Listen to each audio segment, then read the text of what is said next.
story of Nehemiah calls attention to the broken walls in our culture, in our families, in our society, and perhaps even in our personal lives.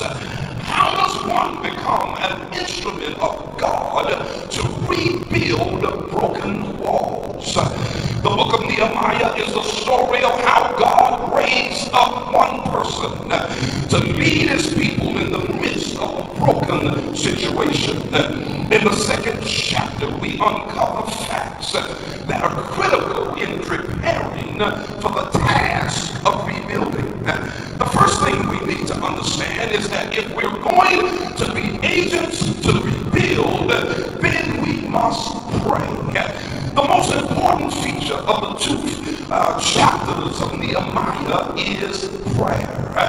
In them, we are impressed with the earnest fervor with which prayer was rendered. The burden produced tears and a commitment to fast as he cried out to God. The sad plight of the people in Jerusalem broke his heart. The ruins of the city that was meant to reflect the brilliance of the glory of God grieved him.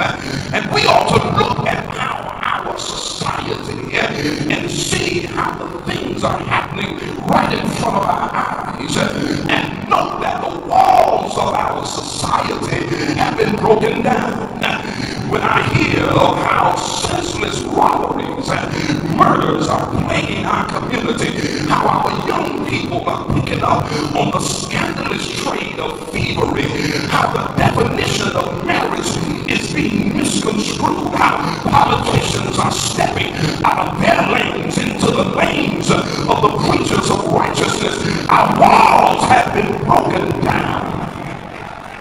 However, the patience and persistence of Nehemiah is reflected in his continuing to pray for 4 months. I want to ask you, my brothers and sisters, do you turn your energy to prayer when faced with broken situations? It's not enough to think positive, but you've got to pray, because prayer still changes things. The Bible said that the effectual, fervent prayers of the righteous availeth much. No wonder the Bible said that men ought always to pray and not to faint. Tell your neighbor, we got to pray. For I heard the Bible say in the 7th chapter of 2nd Chronicles and the 14th verse that if my people which are called by my name shall humble themselves and pray and seek my face and turn from their wicked ways, then will I hear from heaven and will forgive their sins and will heal their land. Tell somebody again, we've got to pray. And so the day came when the heart of the king was turned.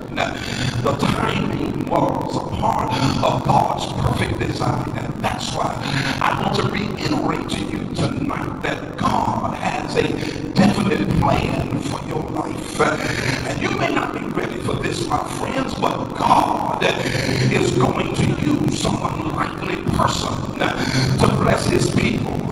He's going to do some unlikely things to turn this situation around. Say what you will, but there is a turnaround coming. You may not want to admit it, but God has something that must go forth, and God is going to cause a turnaround to happen in our midst.